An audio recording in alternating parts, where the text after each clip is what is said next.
Welcome. It is a joy to be with you. If you are enjoying this content, please like, share, and subscribe. It helps light travel. Good morning. Welcome. 1,000 welcomes to everyone. And we're meditating today on the wonderful topic, heart abiding.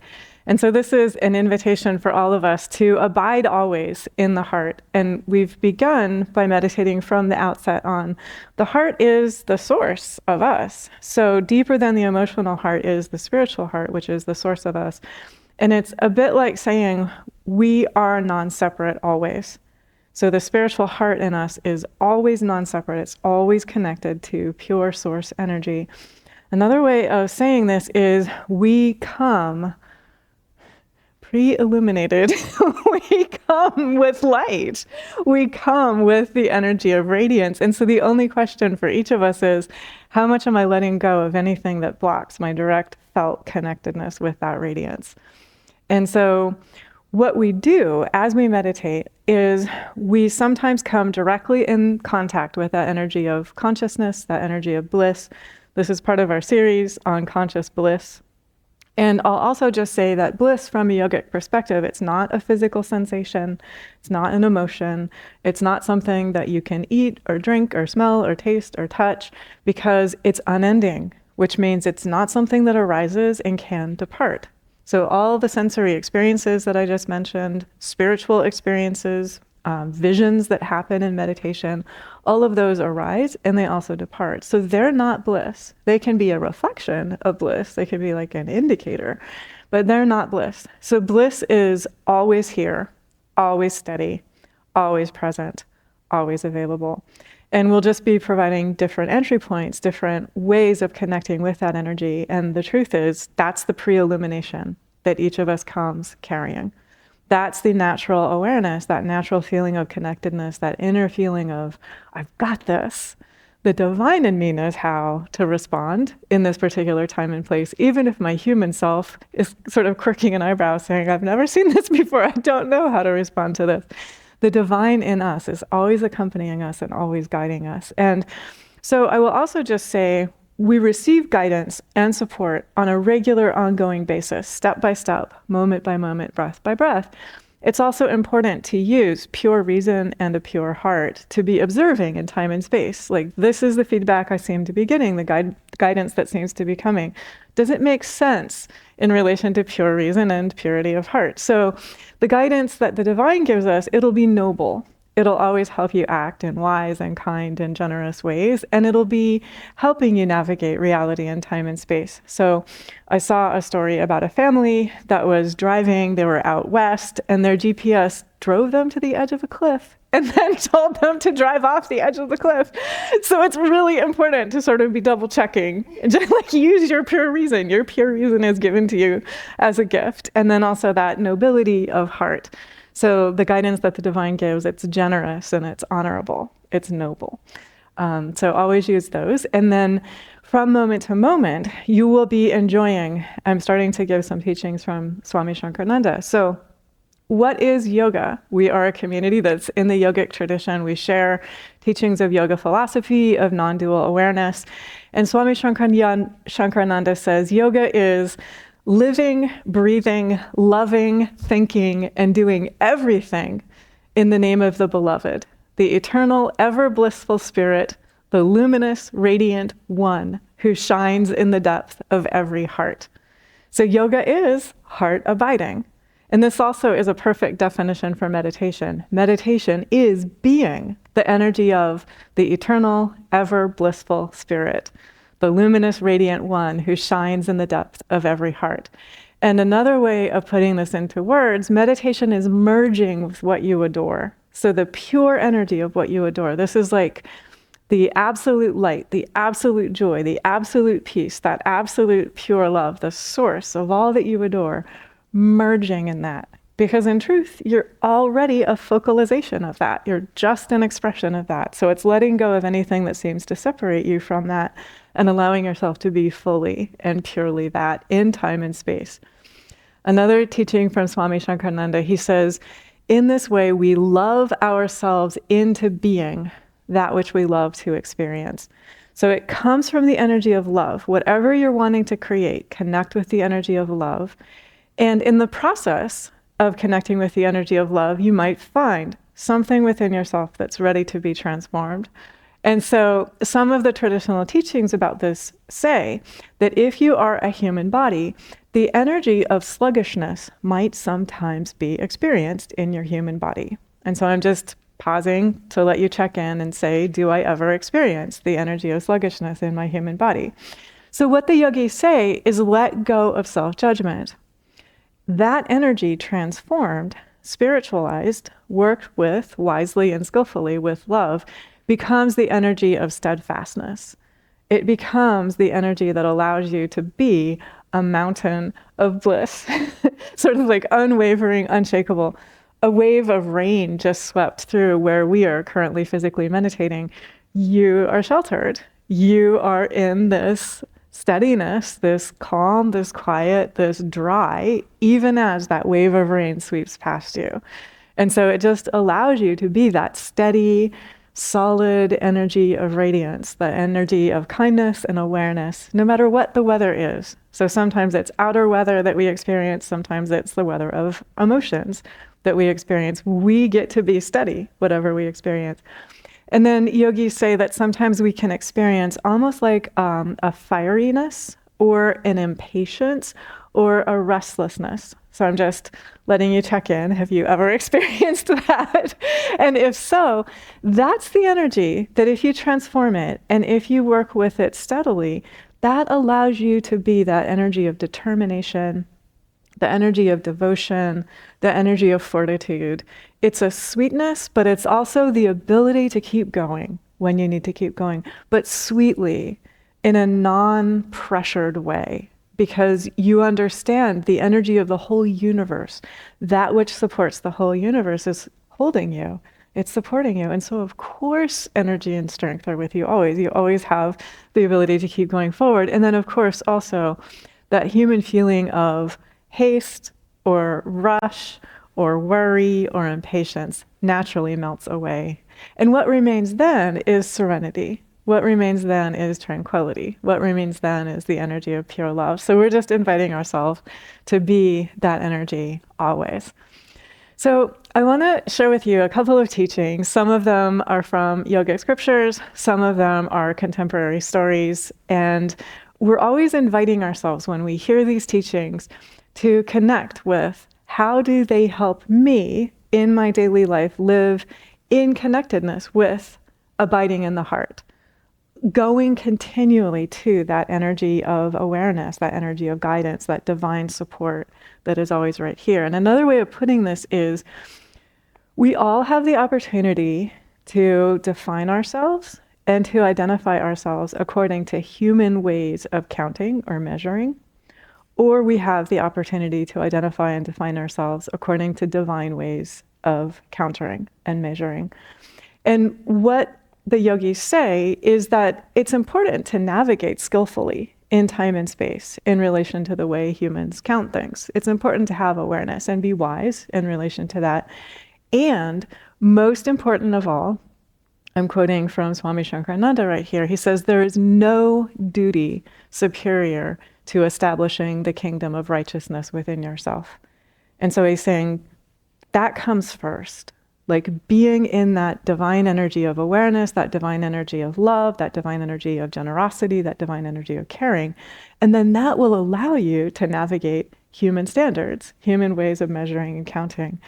And you all have probably noticed human standards, ways of measuring and counting are subject to change and delight some and don't delight others. And so I just came across a news item. I came across it yesterday and it just made me burst out laughing. So it's about another country that recently standardized its way of counting human age to conform with international standards of counting human age. So I'm not sure if anyone else saw this story, but it's really funny. So up until now, the traditional way of counting age was that you were considered already, when you were born, 1 year old. Okay, so just think about that a second. And then every January 1, independent of your birth date, you were given another year. So what that means is if you were born December 31st, you were 1 year old, right when you were born. And January 1, you were 2. Okay, so they recently said, we're going to let go that traditional way of counting age, and we're going to conform to international standards. And I just said, it delights some, it doesn't delight others. And so the example, they talked to a 6-year-old who said, I turned 6 and now I'm 5 again. And that person did not particularly like it. And then they talked to a 49-year-old who was like, yes, I'm not in my 50s anymore.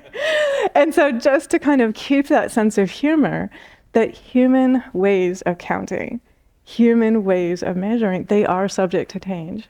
And pretty much they will delight some people and they will not delight other people. And so again, not to be scornful or oppositional in relation to human ways of counting, but just to have a kind of wise, good humor and awareness that this is relative. Human ways of counting things are relative. And what we're always asked to do is to establish ourselves in the absolute. And so the absolute is about that energy of just pure love and generosity and wisdom.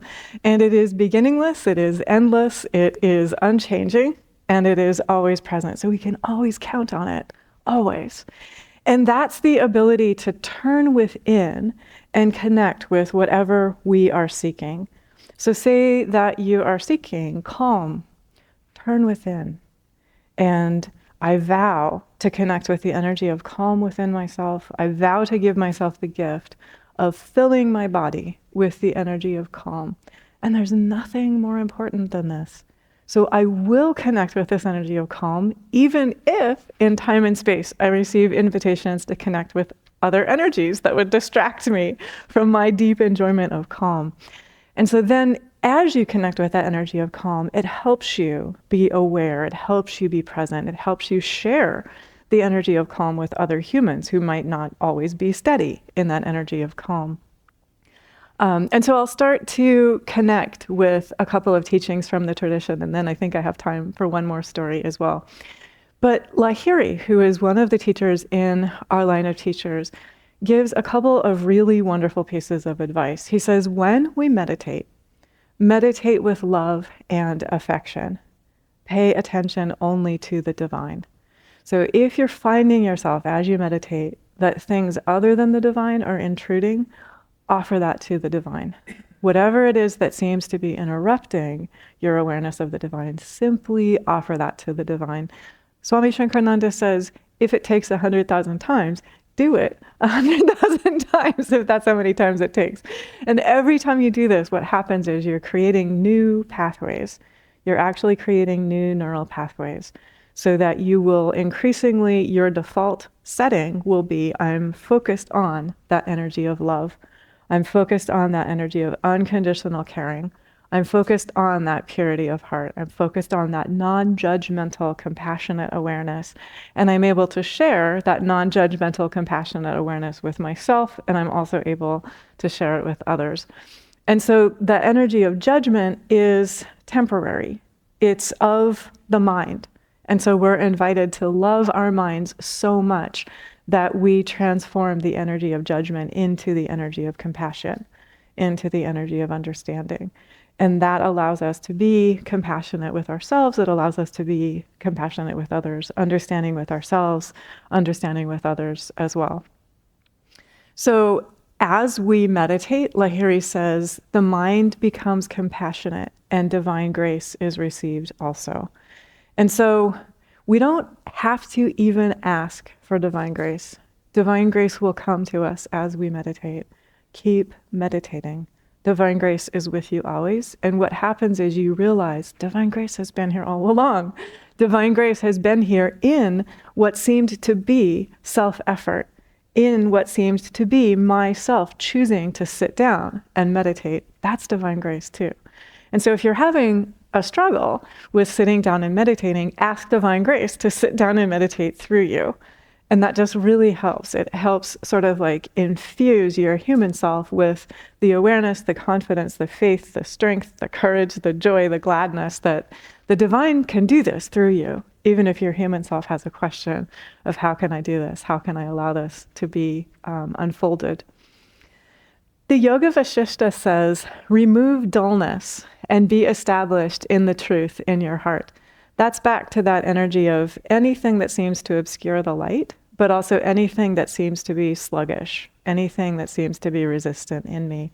If you are aware of it, offer it to the divine. So if you have a physical feeling of sluggishness or dullness, or if you have an emotional feeling of sluggishness or dullness, just notice with neutral awareness and offer it to the divine. That energy is neutral, and it will be liberated, it will be transformed as you keep offering it to the divine, as you keep meditating. The Yoga Vasishta says also, as you are established in the truth in your heart, as you abide in the heart, whether you are busily engaged in activity or in contemplation, remain as that always, without cravings and hatred, and without getting tangled in body consciousness. So you don't need to identify with the moods experienced by the body. The Yoga Vasishta says, as long as there are sesame seeds, there will be sesame oil. As long as there is a human body, there can be human moods. So it just kind of goes with the territory. There doesn't need to be judgment about it. And you can work with it wisely and not identify with it. So I can just give an example. Let's say that you have a feeling of elation. You can have awareness. You can say, okay, Divine Grace, this body is having a feeling of elation. I give that to you.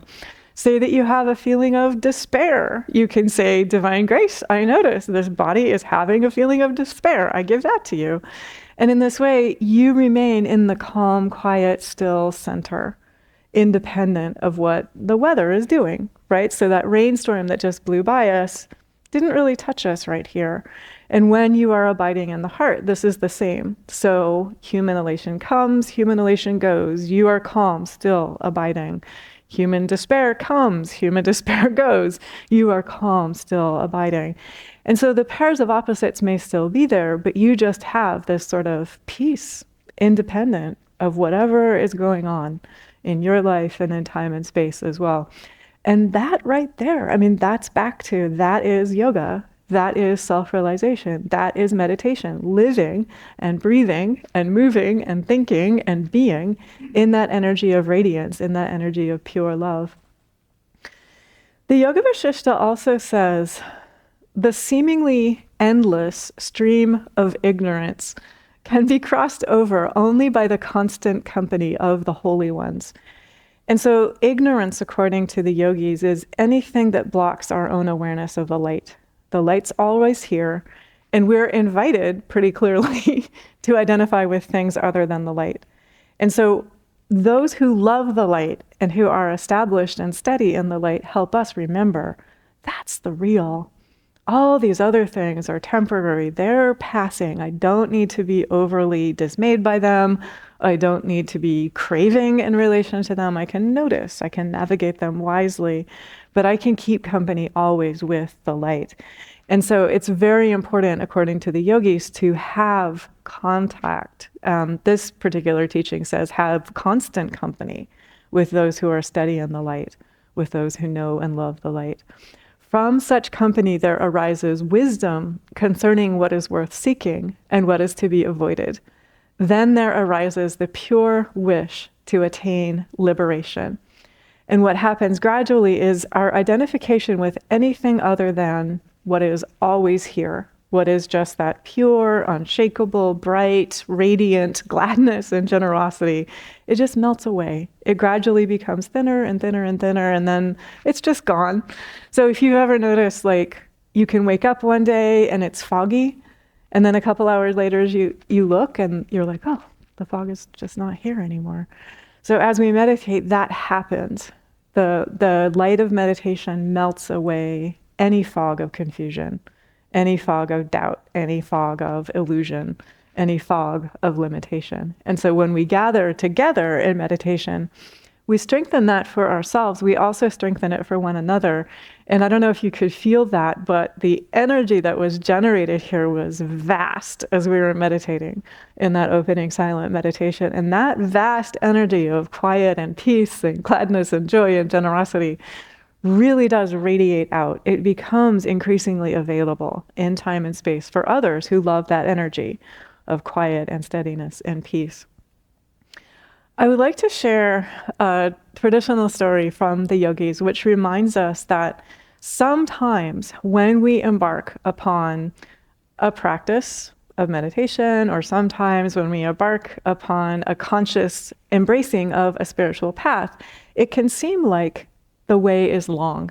It can seem like we're climbing a vast mountain, or it can seem like we're trying to empty a vast ocean. And so this is a story that reminds you to just keep going, have faith, take courage, keep step by step choosing the divine and keep moving forward on your path.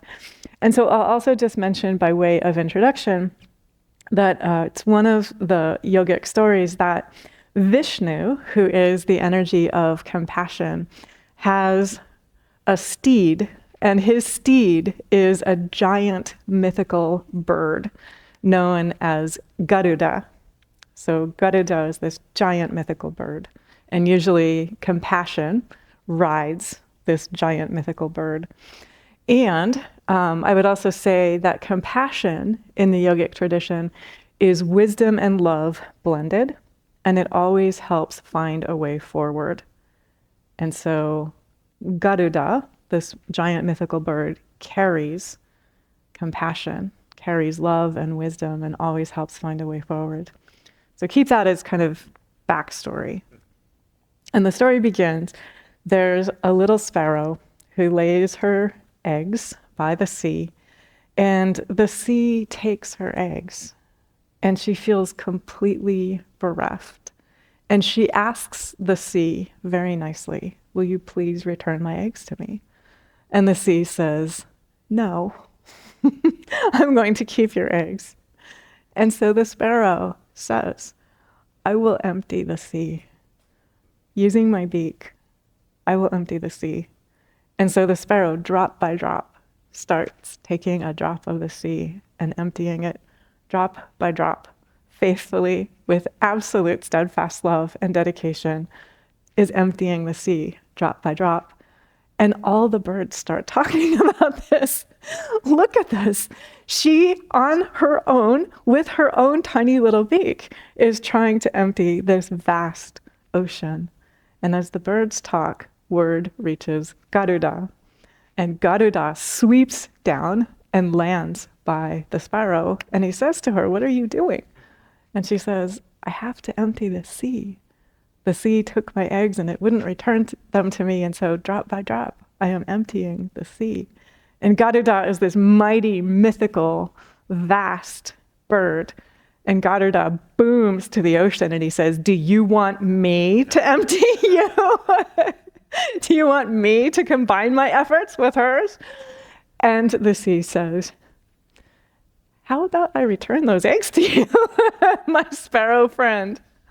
And so this is just a really wonderful reminder that what seems unsurmountable to us, if we do our part, if we are very, very steady and faithful, we do everything that we can, and we do it with absolute love, with joy, with generosity, with unflagging devotion and dedication and willingness and gladness, and with that sort of like unflinching, unswerving faith, the divine sends assistance. The divine sends support. And avenues of support, avenues of assistance that we could never anticipate from the standpoint of our separate individual self, they're already there. And so what happens is, as we continue connecting with that energy of faith, that energy of dedication, that energy of generosity, that energy of unflagging, unflinching courage and steadiness as we step forward, the divine reaches out, and the divine makes help and support visible in time and space. And so for each of us, this is the opportunity. It is the urging of our heart to keep dedicating ourselves, even if it seems like we are single-handedly trying to empty the ocean. Do it with love. Do it with steadiness. Do it with joy. Do it with willingness. And know, without looking for the support that the divine is giving you, that divine support is with you. And it will be visible in time and space. And so then what you get to do is do your part, do your best, and then rejoice. Because the fullness of divine support is always here. The fullness of divine love is always here. And each of us, every time we choose this steadiness, every time we choose this unconditional love, every time we choose to keep moving forward, step by step, we help make visible the incredible countless avenues of divine support that are pouring down, that are rising up, that are greeting us, that are embracing us, that are helping us, that are hugging us, that are holding us always. And the way the world looks from our human standpoint changes as we step forward in this grace, as we step forward in this compassion, as we step forward in this courage. And we also make that energy of grace and compassion and courage visible in entirely fresh ways to others who encounter us as well. So thank you, because each of you is doing that exactly where you are in daily life, and it makes a profound difference. It deeply matters. And what you are creating every time you choose in that way is real and true and deeply lasts. Thank God, and God bless us all.